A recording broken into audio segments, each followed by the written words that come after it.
What could a man do in 34 minutes? Brew a cup of coffee? Maybe write a poem? But the real answer to that question involves stealing 300 million yen in broad daylight, with no witnesses, no gun, and a plan so dumb it's destined for failure. That is the story for Japan's biggest unsolved case, which took 7 years of investigation with no sign of the stolen money or the person behind it, and the mastermind behind it has been called the D.B. Cooper of Japan. But this crime is far from perfect. It is a heist with tons of evidence, suspects, and deaths. So here is the story of the 300 million yen incident and the search that followed it.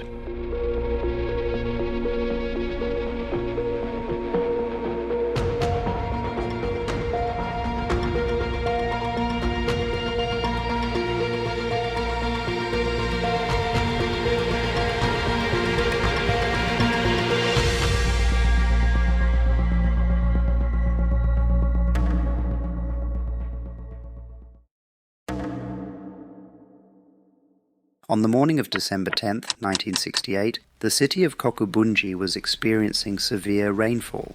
Amidst this rain, many people were seen hurrying toward the Nippon Trust Bank, trying to clock in for their work. While nothing seemed out of the ordinary in the bank, the employees still had a lingering fear among themselves. The reason for this fear was a letter mailed to the branch manager 4 days prior. While shifting through his mail, the manager found a letter that caught his eye. From the outside, the letter looked very ordinary, but on the inside, it was very peculiar. The letter was comprised of a handwritten section, along with letters cut from a magazine. While it wouldn't take a genius to piece together this was an extortion letter, so the manager knew exactly what he was getting into.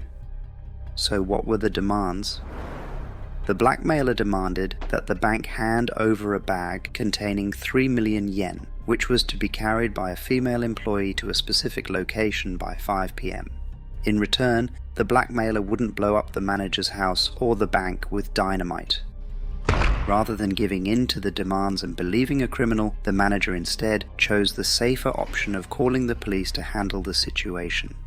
50 officers, along with a female officer disguised as an employee, were dispatched from the Fuchu police office to handle the situation. Although the criminal didn't show up at the location, the officers still continued their search to find the criminal or the hidden dynamite. While this was happening, the bank had other matters to look into. Every year during the winter, every company in Japan issues bonuses to all their employees as gratitude for their hard work. The bank employees were preparing these bonuses for 4,525 workers in the Toshiba factory in Fuchu City. While these bonuses might have been directly transferred to the bank account nowadays, giving cash out for bonuses was more acceptable back then. Hence 294,307,500 yen were filled into 3 duralumin cases, ready to be sent to the factory. Back to the present day at 9:15 a.m. 4 bank employees with the duralumin cases sat inside a black Nissan Cedric and left the bank with 300 million yen in hand, with no escort, no security, just the 4 bank employees. Such a great idea. What could even go wrong?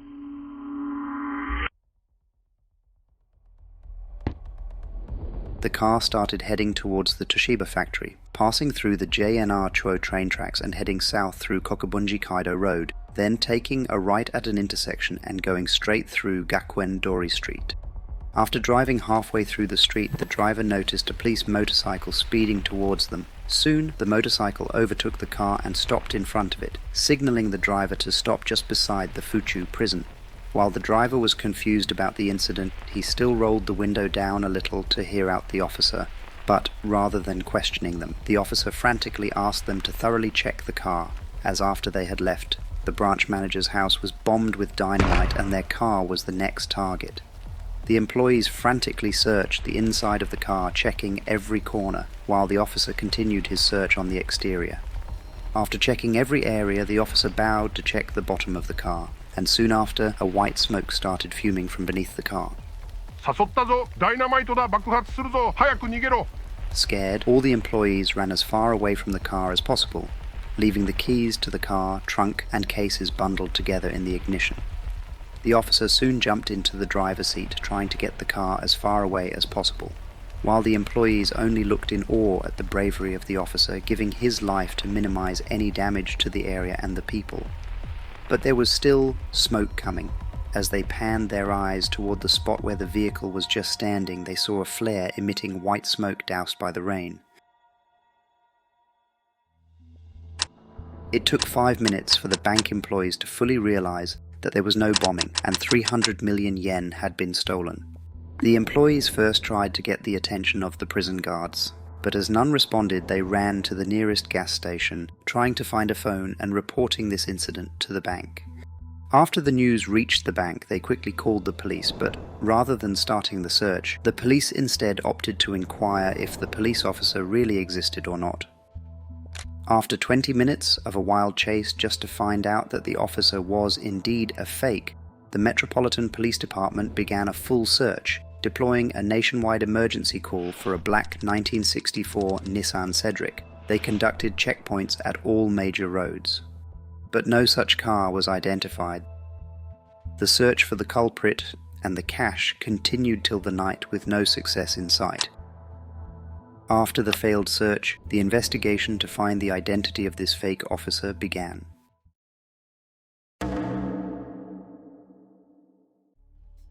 Every crime has an expiry date, a statute of limitation, after which no matter how heinous or damaging the crime is, no one could bring the criminal to justice even if he confessed to doing it all. And this case was no different. The Tokyo Metropolitan Police Department had 7 years under Article 250 of the Criminal Procedure Law to bring the identity of the fake officer, who I would be calling C, to light. At the start, the investigation was going smoothly, with the officers believing the case to be solved soon. C wasn't a perfect criminal. He had left various evidence and clues, giving the officers an exact view of how the events unfolded. So here is his perspective. On the 10th of December, just after the bank's car left, C followed the car from the front in a green Corolla to confirm its route. After confirming the fact, C drove the Corolla into a vacant lot near the Fuchu prison, and then switched to the motorcycle. After using the motorcycle to hijack the bank's car, C took the black Cedric to a historic site in Kokubunji, just 700 meters away from the crime site, where he again switched the bank's car for another Corolla, this one being a dark blue, transferring all the money to the new car and taking it to its final destination, being a housing complex parking lot in Kogane City. In total, the officers were able to determine 4 crime scenes. The first 3 were the location where the vehicles were parked, and the 4th one was the location of the hijacking. They were also able to find 124 pieces of evidence left behind by C, leading to an optimistic outlook among officers. But as the investigation moved further, the optimism slowly turned into despair. Out of the 124 pieces of evidence, only 6 proved to be useful. These included the green and dark blue Corolla, the fake police motorcycle, which was recognized to be a Yamaha sports motorcycle that was repainted wholly white, with a transistor megaphone acting as a public announcement speaker and a cookie tin disguised as a document box. As these vehicles were all stolen, the officer couldn't find much evidence from them, but instead got a profile of C having a history of car theft. There was also a hunter cap found inside the fake motorcycle. This could have been used to gather DNA evidence on the identity of C, but due to negligence the cap was contaminated and could not be used for forensics. Further, they also found the flare used under the bank's car. It had been lit using matches, and was further wrapped in a page of Radio Science magazine. This same magazine, along with the Modern Movie magazine, was used for the words in the letter, while this evidence proved to be a red herring and just wasted the time of the officers. The final piece of evidence, the extortion letter sent to the branch manager, proved as the most important factor in solving the case. As previously said, the letter was handwritten in combination with cutouts from the magazine, the same magazine used to wrap the flare. The letter also contained trace organic material narrowing down the culprit's blood type to B. But the most shocking fact of it all, this wasn't the first time C had sent an extortion letter in this format. Approximately 6 months before the heist, C used the same tactics to intimidate Tama Agricultural Cooperative in Fuchu City. A total of 9 incidents of intimidation occurred between April 25 to August 22. The handwriting in both the letter sent to Tama and the bank matched exactly, linking C to the Tama incident. After considering all the evidence, the department was split into 2 groups, the ones who believed the heist was done by multiple people, and the others who believed the heist too chaotic and imperfect for more than one person to be involved. This decision was supposed to pave the path for future investigation, and while there was tension between both parties, it was ultimately decided that the department would focus on the heist as if it was done by a single culprit.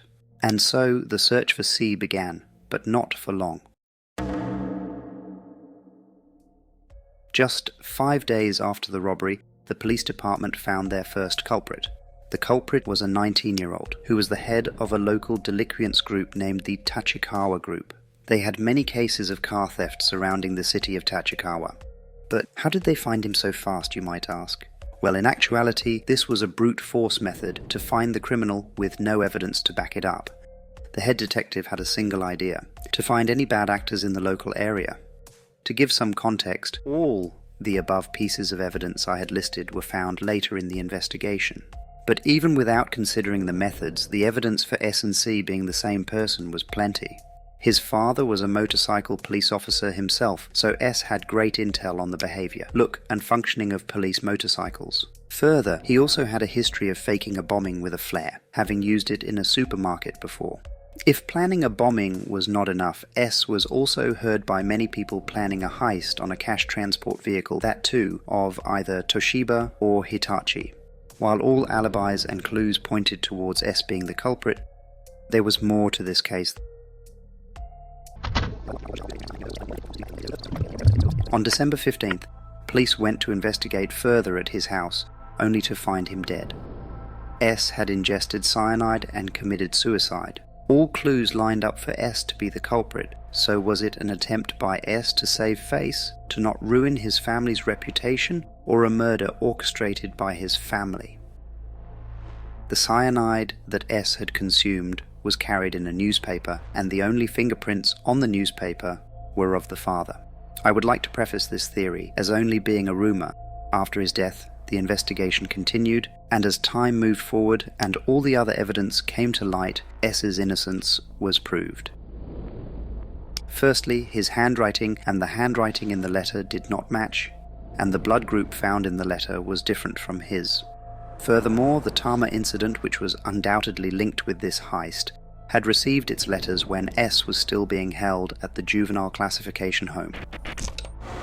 While S's innocence was proven, his death and subsequent notoriety as the mastermind behind this incident can be seen across various novels, movies, and magazines.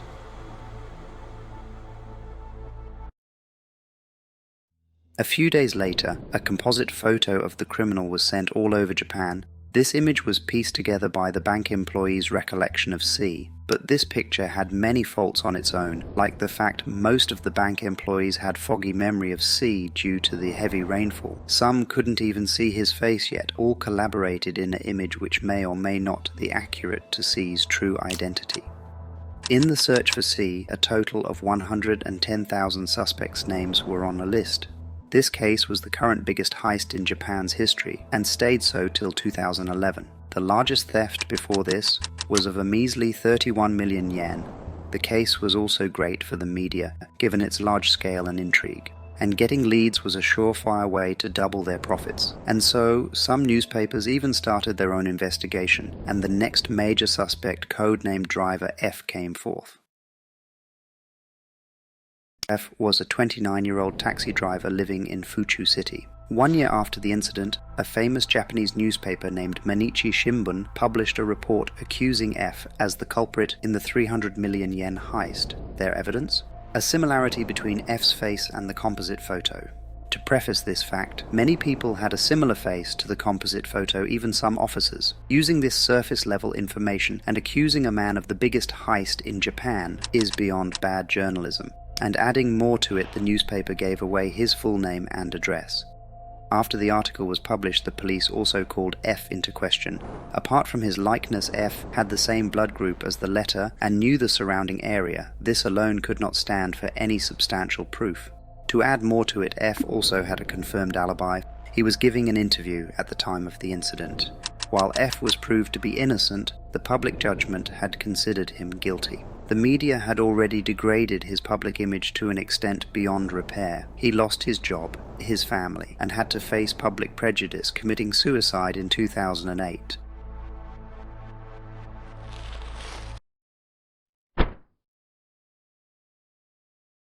The investigation continued till December 10, 1975, after which the investigation was closed and the case remained unsolved. Many people tried to come forth as C, but they did not provide any new information, only reusing all the known facts they had seen in the news. In all, the investigation cost around 900 million yen, 3 times the stolen value. But no company suffered any losses. The employees received their bonuses the next day, the 300 million yen stolen was insured, and the bank was fully compensated for the loss. Even the insurance company carried reinsurance on the stolen funds, and so no financial loss occurred in Japan. A crime in which no innocents are harmed, a crime in which no one was caught, or one in which no one knew it had ever happened. That might be the definition of a perfect crime, but I would like to add one more to that list. A perfect crime is a crime that had no right to be successful, but still is.